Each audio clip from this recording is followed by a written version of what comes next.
ما السر في تجنب المغول الاستحمام مطلقا؟ ولكن قبل مشاهدة الفيديو ادعمونا بإعجاب لاستمرار هذه النوعية من الفيديوهات. المغول هم قبائل بدوية عاشت في منغوليا وسيبيريا ومنشوريا. عرف عنهم وحشيتهم في حروبهم، وهم جند بارعون في ركوب الخيل واستخدام القوس. أبرز الشخصيات التي تنحدر من المغول هو جنكيز خان، وهو أول من قام بتوحيد القبائل المغولية وتحويلها إلى قبائل محاربة تعرف ببأسها الشديد. عبر هذه القبائل بدأ جنكيز خان فتوحاته التاريخية التي استمرت حتى مماته.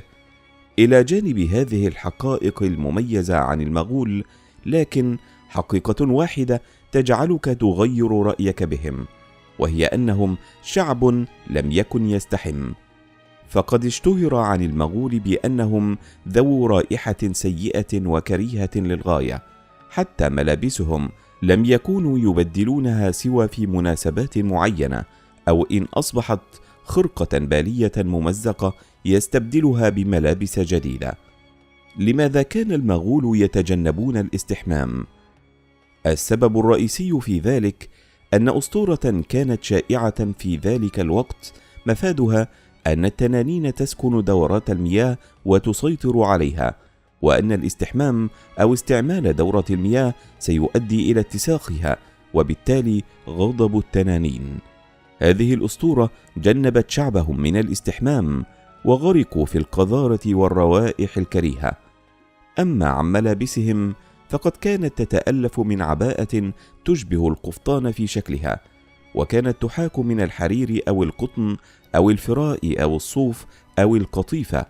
يختلف ذلك وفقا للوضع الاقتصادي للفرد، ما يعني أنها كانت تعكس الوضع المادي لمرتديها، وكانوا يرتدون أحذية مصنوعة من جلود البقر تنبعث منها رائحة روث البقر الكريهة، ما زاد الأمر سوءا في رائحتهم.